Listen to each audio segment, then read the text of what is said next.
கும்பகர்ணன் 6 மாதங்கள் தொடர் தூக்கம், 6 மாதம் சாப்பாடு.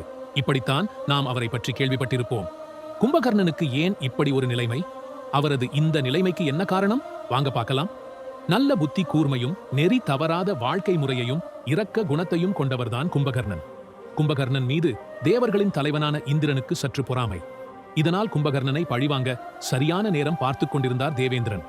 இந்நிலையில் கும்பகர்ணன் தனது அண்ணன்கள் ராவணன் மற்றும் விபீஷணனுடன் சேர்ந்து பிரம்மதேவரிடம் வரம் வேண்டி தவம் செய்தார்.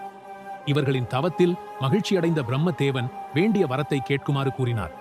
அதே சமயம் இந்திரன் சரஸ்வதியிடம் சென்று கும்பகர்ணனை இந்திராசனத்திற்கு பதிலாக நித்ராசனத்தை கேட்க செய்யுங்கள் என மன்றாடி கேட்டுக்கொண்டார். இந்திரனின் வேண்டுதலை ஏற்ற சரஸ்வதி தேவியும் கும்பகர்ணனின் நாவில் அமர்ந்து இந்திராசனா என்பதற்கு பதிலாக நித்ராசனா என்று கேட்க வைத்துவிட்டார்.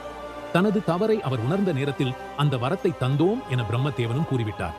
இதனால் அதிர்ச்சி அடைந்த கும்பகர்ணன் பிரம்மதேவனிடம் வேண்டி கேட்க அவர் ஒரு வருடத்தில் 6 மாதங்களை குறைத்து மீதி 6 மாதங்கள் அவர் தூக்க நிலையில் இருக்கும்படி வரம் கொடுத்தார்.